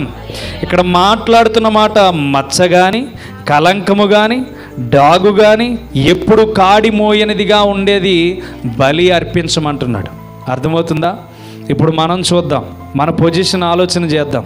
మనం ఎన్ని పాపాలు మోసేసి ఉంటాం, ఎన్ని ద్రోహాలు చేసేసి ఉంటాం, ఎన్ని శాపాలు కలిగిన మాటలు మాట్లాడేసి ఉంటాం, గొడవ అయితే ఎంతమందిని శపించేసి ఉంటాం. నీ భర్త అలాంటోడే, నీ భార్య ఎలాంటిదే, నీ బిడ్డ ఎలాంటోడని ఎన్ని శపించేసి ఉంటాం, అవునా కాదా? ఇవన్నీ మనం పవిత్రత లేకుండా చేసినాయి. అయితే పవిత్రత ఇవ్వడానికి పరలోకమందున్న యేసుక్రీస్తు మన కొరకు ఏమయ్యాడంటే బలియాగంగా మారిపోయాడు. తెలియబడిన ఈ వాక్యము ద్వారా ఇక నుంచి మనం చేయవలసింది ఏంటంటే మనలో మచ్చ కానీ కళంకము కానీ డాగు కానీ ఎప్పుడు కూడా ఇక నిందలు కానీ అపవిత్రమైన మాటలు కానీ రాకుండా దేవుని యొద్దకు చేరేవారిగా మన జీవితం ఏమై ఉండాలి? పరిశుద్ధత అయి ఉండాలి. అర్థమవుతుందా? ఈ యొక్క సెట్ మీద ఇంకు పోసేమనుకో డాగు పడుతుందా పడదా? పోసుకున్న వాళ్ళు మనమే కాబట్టి ఏమవుతుంది? డాగు పడుతుంది. దాన్ని తుడిచేయాలంటే కష్టమే, ఎందుకంటే ఇంకు వదలడం చాలా కష్టం. అర్థమవుతుందా? కాబట్టి మన జీవితంలో ఎంతో మహిమగల దేహం మీద లేనిపోని మచ్చలు వేసుకుంటే దాన్ని తొడవడం చాలా కష్టం. అర్థమవుతుందా? దాన్ని తుడిచివేయడం చాలా కష్టం. గనుక మనం ఏం చేయాలంటే అసలు ఈ మహిమగల శరీరం మీద ఏమాత్రము కూడా డస్ట్ పట్టకుండా ఏం చేయాలి? అసలు డస్టే పట్టకూడదు, మచ్చ కాదు, డస్ట్ పట్టకుండా ఏం చేయాలి? ప్రతి దినము కడుగుకుంటూ ఉండాలి. అర్థమవుతుందా? కాబట్టి మనం ఏం చేయాలంటే ఆయన నీతిని, ఆయన రాజ్యాన్ని మూడవదిగా వెతకాలి. భూ సంబంధమైన వాటి మీద మన దృష్టి ఎప్పుడూ ఉంటుంది. కానీ వీటన్నిటిని విడిచిపెట్టి దేవుని కొరకు జీవించేవాడికి అవన్నీ అనుగ్రహించబడతాయి. దేవునికి స్తోత్రం. కాబట్టి మన పరిస్థితి ఎలా ఉంది, మన జీవితం ఎలా ఉంది, ఈరోజు దేవుడు మనకు తెలియచేస్తున్నాడు. మన శత్రువులను ప్రేమించమన్నాడు, వారి కొరకు ప్రార్థన చేయమన్నాడు. మన నీతి కార్యాలు దేవునికి చూపించే వారిగానే ఉండాలి, దేవుని చిత్తాన్ని గైకొనే వారిగా ఉండాలి. అప్పుడు పరలోకపు తండ్రి మనకి ప్రతిఫలాన్ని ఇస్తాడు. మోసం చేసేవారిగా నీతి కార్యాలు మనకి కనబడకూడదు. భర్తను మోసం చేసిన, భార్యను మోసం చేసిన, బిడ్డల్ని మోసం చేసిన మన నీతి కార్యాలు ఇహలోకమందున్న వారు చూడకపోవచ్చు, కానీ పరలోకమందున్న దేవుడు చూస్తాడు. మన రహస్య కార్యాలు కూడా ఆ పరలోకమందున్న దేవుడు చూస్తాడు. కాబట్టి నీతి కార్యాలు దేవునికి కనబడే రీతిగానే ఉండాలి. ఏ మాత్రము అపవిత్రమైన కార్యాలు చేయడానికి మనం ఉండకూడదు. మూడవదిగా ఆయన నీతిని, ఆయన రాజ్యాన్ని వెతకగలిగితే మనకన్నీ అనుగ్రహించబడతాయి. ఆయన అనుకున్నవన్నీ మనకు అనుగ్రహించబడతాయి. కాబట్టి మన జీవితంలో చేయవలసింది ఆయన నీతిని, రాజ్యాన్ని వెతకడానికి నుంచి ప్రయాసపడదాం. ఎందుకంటే ఘోరాతి ఘోరమైన పరిస్థితులు ఎన్నో కనబడుతున్నాయి. ఇవన్నీ దేనికంటే మన జీవితాలను దేవుడు హెచ్చరికలతో కూడిన దానిగా మనకి తెలియచేస్తున్నాడు. రానున్న త్వరలో మరలా ఏం చేస్తున్నారంటే డిజిటల్ కరెన్సీ రాబోతుందంట. ఇది వరకు వస్తుందని చెప్పారు, ఇప్పుడు తీసుకురావడానికి ప్రయత్నాలు, సన్నాహాలు జరుగుతున్నాయంట. ఇక్కడ ఒక సిప్ వేస్తారంట, ఆ సిప్పు చూపిస్తే చాలు మనకి కావలసిన వస్తువులన్నీ ఇస్తారంట. కాబట్టి డిజిటల్ కరెన్సీ కూడా రాబోతుంది. ఇవన్నీ ఎందుకంటే అంత్య దినాలకి మనం చేరువు కాబోతున్నాం. ఇవన్నీ దేనికంటే మన జీవితాలను బాగు చేసుకోవడానికి. నిత్య జీవం ఏమన్నాడు ఆ 3వ వచనంలో, యోహాను సువార్త 17:3లో, అద్వితీయ సత్యదేవుడువైన నిన్నును నీవు పంపిన యేసుక్రీస్తును ఎరుగుటయే నిత్య జీవము. దేవునికి స్తోత్రం. ఇక నుంచి దేవుణ్ణి ఎరుగుదాం. మనము చేసిన చిన్న చిన్న పొరపాట్లు మనల్ని పాపంలోనికి లాక్కెళ్ళిపోతాయండి. మీరు అనుకోవచ్చు పెద్ద పాపమే చేస్తే పాపం అని మీరు అనుకోవచ్చు. పెద్ద పాపమే చేస్తే అది గొప్ప పాపం అని అనుకోవచ్చు. కానీ చిన్న పొరపాటు, నీ నోట నుంచి అపవిత్రమైన మాట వస్తే అది పాపం. నీ హృదయంలో ఒకరిని దూషించాలనుకుంటే పాపం. నువ్వు ఒకరిని తక్కువ చేసి చూడాలనుకుంటే పాపం. ఒకరిని మెప్పు చేసి ఒకరిని తగ్గించి మాట్లాడితే అది పాపం. ఇవన్నీ ఏంటంటే పాపముతో పోల్చాడు దేవుడు. పెద్ద పెద్దవే పాపం అని మీరు అనుకోవద్దు, కానీ చిన్న చిన్న వాటిని కూడా దేవుడు పరీక్షలోనికి తీసుకుంటాడు. అర్థమవుతుందా? అరమార్కు పరీక్షలో పోతుంది. ఎందుకు పోతుంది? తన కింద పావొత్తి ఇవ్వకపోయినా దానికి చుట్టి అరమార్కు తీసేస్తాడు. ఎందుకని? అది తప్పు గనక తప్పే. అది అరమార్క్ అయినా ఏ మార్క్ అయినా ఆ తప్పును సరిచేసి దాంట్లో నుంచి కొంత భాగాన్ని తీసేస్తాడు. అలాగే మన జీవితంలో కూడా చిన్న చిన్నవే కాదని మీరు భ్రమపడద్దు, చిన్న చిన్న వాటికి కూడా దేవుడు తీర్పు తీరుస్తాడు. కాబట్టి 2 కొరింథీలో 5వ అధ్యాయం 2వ వచనంలో అంటున్నాడు, 10 అయిపోతుంది సమయం. 2వ వచనం చూడండి. మనము దిగంబరులము కాక వస్త్రము ధరించుకొనిన వారముగా కనబడుదుము. కాబట్టి పరలోకము నుండి వచ్చు మన నివాసము దీనిపైన ధరించుకొన నపేక్షించుచు దీనిలో మూల్గుచున్నాము. దేవునికి స్తోత్రం. మూల్గండి. ఎంత బలహీనతలు వస్తే అంత దేవుని దగ్గర ప్రాధేయపడండి. ఎన్ని ఇబ్బందులు వస్తే అన్ని ఇబ్బందుల కోసం దేవుని దగ్గర పెట్టండి. ఎన్ని సమస్యలు వస్తే ఆ సమస్యల గురించి దేవుడిని అడగండి. ప్రభువా, ఈమె అందు నాకు అసూయ పడుతుంది ప్రభువా, ప్రభువా ఇతని యందు నాకు ద్వేషం పడుతుంది ప్రభువా, ఇతని యందు నాకు దుర్దేశం కలుగుతుంది ప్రభువా. వీటన్నిటిని కాదు, నువ్వు ఒకరోజు ఈ లోకానికి రాబోతున్నావు గనుక ఈ పరలోకములో నేను నీ కొరకు అయ్యో మహిమ వస్త్రమును ధరించుకున్న వాడిగా పరలోకమందున మనకున్నదని ఎరుగుదము గనుక మేము దిగంబరులమే కాక వస్త్రము ధరించుకొని వారముగా కనబడుదుమని చెప్పి మాట్లాడుతున్నాడు. కాబట్టి మహిమ వస్త్రాన్ని మనము ధరించుకోగలిగితే, మహిమ వస్త్రాన్ని మనము దేవుని ఎదుట పొందుకోగలిగితే, ఆయన ఈ లోకానికి వస్తున్నప్పుడు నరకములోనికి వెళ్ళేవారు మాయమైపోతారు, కానీ నిత్య రాజ్యానికి వెళ్ళేవారు ఆయనతో పాటు ఎత్తబడతారు. దేవునికి స్తోత్రం. కాబట్టి మన జీవితం ఏంటంటే ఈ లోకము శిథిలమైపోతుంది, కానీ నిత్యత్వము నిరంతరము నిలవస్తుంది. కాబట్టి మనము ఇప్పటి వరకు ద్రోహాలు చేసాం, ఇప్పటి వరకు అవమానాలు కలిగి ఉన్నాం, ఇప్పటి వరకు అబద్ధాలతో కలిగి ఉన్నాం, ఇప్పటి వరకు మన జీవితాలను మనమే మోసం చేసుకుని ఉన్నాం. మన పరీక్ష దేవుడి దగ్గరే దొరుకుతుందని దేవుడిని విడిచిపెట్టేసి లోకం చుట్టూ, వైద్యుల చుట్టూ, లేకపోతే మనుషుల చుట్టూ తిరిగాం. ఇక నుంచి నా దేవుడే పరిష్కారాన్ని ఇస్తానంటున్నాడు. మొదట ఆయన నీతిని వెతకమన్నాడు, రెండోది ఆయన రాజ్యాన్ని వెతకమన్నాడు, నా నీతి కార్యాలు జాగ్రత్తగా చూసుకోమన్నాడు, నన్ను ఇతరులను ప్రేమించమన్నాడు, వారి కొరకు ప్రార్థన చేయమన్నాడు. ఇలా నేను జీవిస్తే అవన్నీ దేవుడు నాకు అనుగ్రహిస్తాడు గనక అటు కృపలో మేమందరము ఉండాలని, మనమందరము జీవించాలని ఈ రాత్రికాల సమయంలో దేవుడు పరలోకంలో ఉండే స్థానాలేంటో మనకి తెలియచేశాడు గనక మనము తప్పకుండా ఆయన్ని వెతకడానికి ప్రయత్నం చేద్దాం. అటు కృపలో దేవుడు దీవించి ఆశీర్వదించునుగాక. ఆమేన్. తలలు వంచి ప్రార్థన చేద్దాం. ప్రతి ఒక్కరము జ్ఞాపకం చేసుకోండి, యేసురత్నం అన్నయ్యకి మంచి ఆరోగ్యం పూర్తిగా కోలుకునేలాగా, అలాగే హాస్పిటల్లో ఉన్న చిన్నారికి, ఆమెతో పాటు ఉన్న చిన్న బిడ్డలకు కూడా పూర్తిగా విడుదల వచ్చేలాగా ప్రార్థన చేద్దాం. ఒక్కరి గురించి కాదు, మనం యావత్ ప్రపంచ దేశాల కోసం ప్రార్థన చేయాలి. అలాంటి స్థితిలో మన ప్రార్థన ఉండాలి. నేటి దినాన దేవుడు మనకి పరలోకానిది కావాలన్నాడు. ఆయన నీతిని వెతుకుదాం, ఆయన రాజ్యాన్ని వెతుకుదాం. తప్పకుండా దేవుడు మనతో ఈ రాత్రి మాట్లాడాడు. ఆయన ఇష్టాన్ని మనం కనుగొందాం. ప్రియ బిడ్డలారా, చిన్నదే తప్పు, చిన్నదే తప్పు, చిన్నదే తప్పు అని మీరు అనుకోవద్దు. చిన్నదానికి కూడా పరలోకంలో మనము లెక్క కట్టాలి.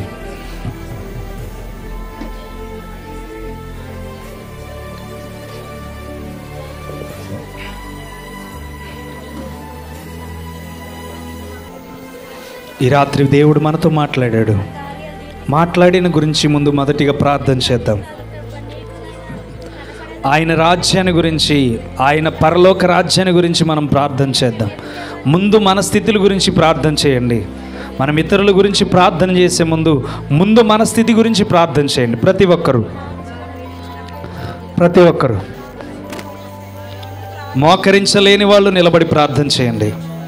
మోకరించలేని వాళ్ళు, సాతానుడికి మనం అవకాశం ఇవ్వదట్టి పరిస్థితుల్లో మనం పరిస్థితులన్నిటినీ దేవుడు మారుస్తాడు. మోకరించలేని వాళ్ళు తప్పకుండా నిలబడి ప్రార్థన చేయండి. దేవుడు ఈ రాత్రి మనతో మాట్లాడాడు. మనతో మాట్లాడిన దేవుణ్ణి అవమానపరచొద్దు. మనతో మాట్లాడిన విధానాన్ని బట్టి దేవుణ్ణి తక్కువ చేయొద్దు. మాట్లాడిన విధానాన్ని బట్టి దేవుణ్ణి అగౌరవపరచొద్దు. క్షమాపణ. నీ శత్రువుని ప్రేమించలేకుండా ఉన్నవేమో, వారి కొరకు ప్రార్థన చేయలేకుండా ఉన్నవేమో. ప్రతి ఒక్కరం నోరు తెరిచి ప్రార్థన చేద్దాం. ప్రతి ఒక్కరం విడిచిపెట్టద్దు. నేడే మన గమ్యాన్ని చేరుకుందాం. నేడే నిత్య జీవాన్ని పొందుకుందాం. నేడే నిత్య జీవం కొరకు మనం ప్రయాసపడదాం. నేడే నిత్య జీవం కొరకు మనం పరుగులు పెడదాం. నాకు నిత్య జీవం కావాలి ప్రభువా. నాకు పరలోకంలో నీ కనుదృష్టిలో నేను పడాలి ప్రభువా. నేను నా సహోదరిని ప్రేమించలేకపోయాను, నేను నా చెల్లెల్ని ప్రేమించలేకపోయాను, నేను నా భర్తను ప్రేమించలేకపోయాను, నేను నా అన్నయ్యని ప్రేమించలేకపోయాను. ప్రతి దినము నా భర్తని, నా భార్యని దూషిస్తున్నాను ప్రభువా. నా బిడ్డల్ని నేను దూషిస్తున్నాను ప్రభువా. ఈ విషయాల్లో ఇన్ని సందర్భాల్లో నేను దూషిస్తున్నాను ప్రభువా. యేసయ్యా, ఈ రాత్రి నాతో మాట్లాడావు. నీవే పరలోకం గురించి మాట్లాడావు ప్రభువా. పరలోకంలో ఉన్న వాటి గురించి మాట్లాడావు ప్రభువా. పరలోకంలో ఉన్న స్థితి గురించి మాట్లాడావు ప్రభువా. నీ కుమారుడు తన ఇష్టాన్ని నెరవేర్చుకోలేదు ప్రభువా.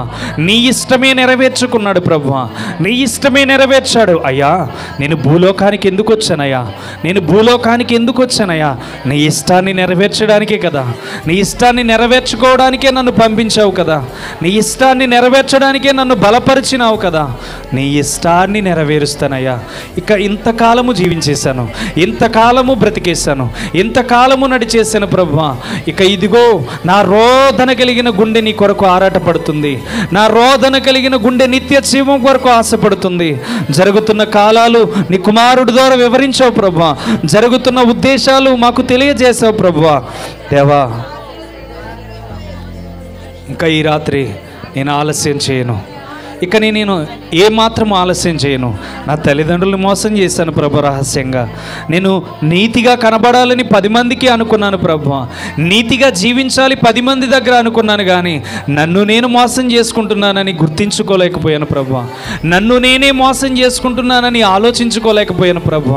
నన్ను నేనే నీతిని బయట వాళ్ళకి కనబరిచి నా హృదయంలో మోసాన్ని తెచ్చుకున్నాను ప్రభు. నన్ను క్షమించండి.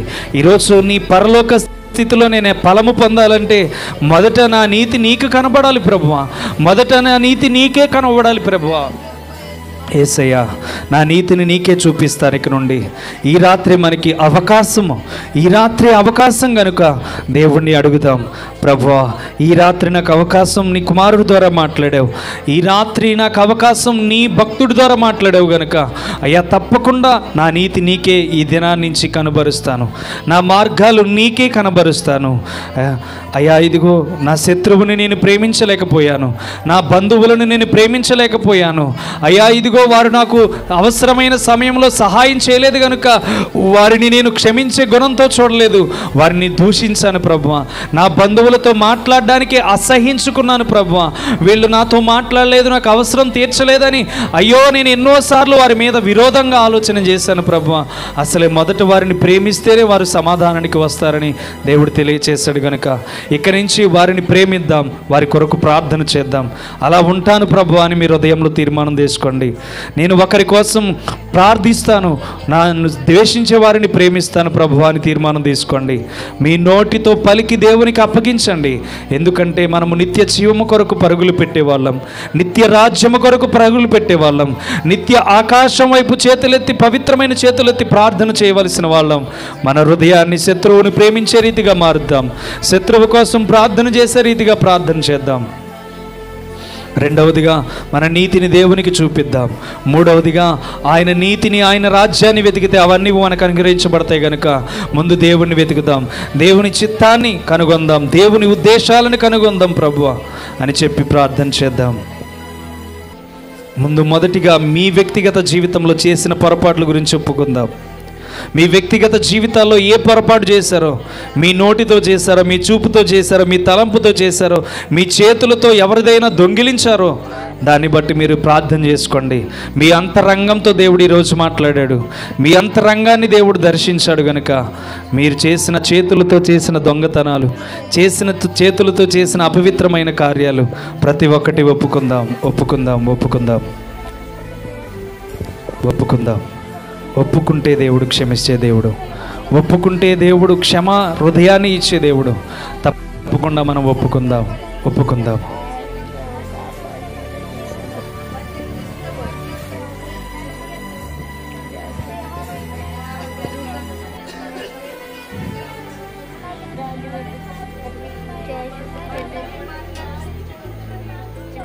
హాస్పిటల్లో ఉన్న చిన్న బిడ్డ, తనతో పాటు ఉన్న బిడ్డల విషయంలో ప్రార్థన చేద్దాం.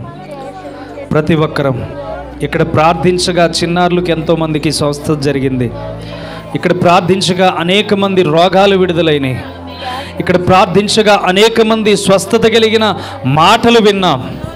ఈరోజు మనం నోరు తెరిచి మనం అందరము ఏకాభిప్రాయంతో, అయ్యా చంటి బిడ్డ హాస్పిటల్లో ఉంది, నెలలు నిండక తన యొక్క బలహీనతను బట్టి ప్రభువా ఈ లోకంలోనికి చొరబడి ఉంది, తనతో పాటు ఉన్న బిడ్డలకు కూడా రక్షణ దయచేయండి, తనతో పాటు ఉన్న బిడ్డలకు స్వస్థతను దయచేయండి, తనతో పాటు ఉన్న బిడ్డలకు మంచి ఆరోగ్యమును దయచేయండి. ఆ బిడ్డలందరికీ ప్రభువా నీవిచ్చిన ఆయుస్సు శాతాను దొంగిలించకుండా తండ్రి నీవే నీ కృపలో ముద్రించండి. ఆ బిడ్డల్ని నీవే బలపరచండి. ఆ బిడ్డలకు నీవే శక్తినివ్వండి ప్రభువా. హాస్పిటల్లో ఏ బిడ్డలైతే గాయపడి ఉన్నారు తండ్రి, ట్రీట్మెంట్ పొందుతూ ప్రభు బలహీనతలో ఉన్నారు తండ్రి, నజరేయుడైన యేసు నామములో వారిని స్వస్థపరచండి ప్రభువా.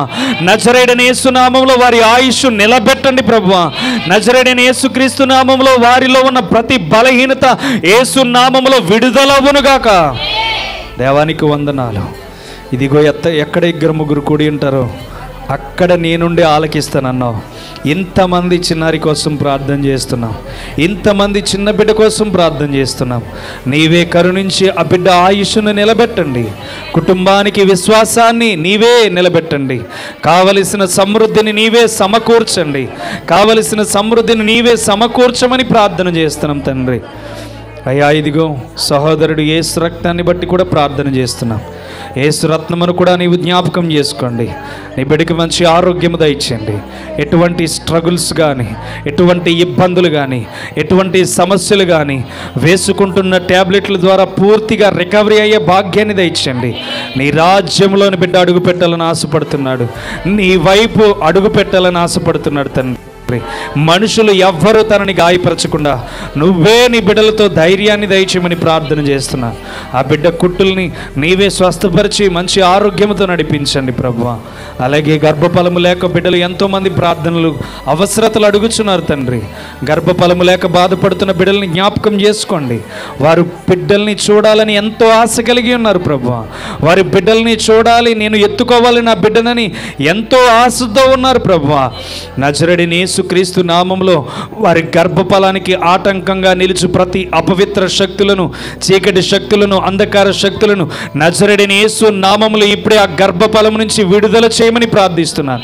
అడ్డుగా నిలబడిన ప్రతి దురాత్మ శక్తి యేసు నామములో విడుదలవునుగాకని ప్రార్థిస్తున్నాను. వారి కలయికలో అడ్డుగా నిలబడి ప్రతి అపవిత్ర శక్తిని యేసు నామములో ఇప్పుడే బంధించమని ప్రార్థన చేస్తున్నాను. నీవిచ్చిన గర్భఫలాన్ని వేరుపాటు చేసి అపవిత్రమైన ఏలుబడి చేస్తున్న ప్రతి శక్తులు లయమైపోవునుగాక తండ్రి. చేసిన ప్రతి బిడ్డ గర్భఫల ద్వారములు తెరవండి. ఏ బిడ్డలైతే గర్భఫలము లేక బాధపడుతున్నారో నీవే కనికరించండి, నీవే కృప చూపించి వారి గర్భఫలపు ద్వారములు నజరేయుడైన యేసు నామములో అనుగ్రహించమని ప్రార్థన చేస్తున్నాను. నీవే జ్ఞాపకం చేసుకోండి. పరిశుద్ధుడా, ఈ యొక్క రాత్రికాల సమయంలో మాతో చక్కగా మాట్లాడావు, మమ్మల్ని చక్కగా దర్శించావు, మమ్మల్ని చక్కగా మీ యొక్క ఉద్దేశము ద్వారా మాకు తెలియచేసావు. చదివేసిన వాక్యాల్లోనే ఎన్నో మర్మాలు ఉన్నాయి, చదివేసిన సత్యంలోనే ఎన్నో మాటలు ఉన్నవి తండ్రి. అయ్యా ప్రతి దినము క్రొత్త తలంపులతో మమ్మల్ని నడిపిస్తున్నావు. నీ అద్భుతమైన మాటల్ని ఈ దినాన్న పరలోకములో ఉన్న నీ కనుదృష్టిలోనికి మేము రావాలంటే ఎవరిని ప్రేమించాలి, ఎవరి కొరకు ప్రార్థన చేయాలి, ఎవరి ఎదుట నీతిగా కనబడాలి, ఎవరిని వెతకాలని మాతో మాట్లాడావు తండ్రి. పరిశుద్ధడానికి వందనాలు. ఇక నుంచి మా ఇష్టాన్ని నెరవేర్చుకోం ప్రభువా.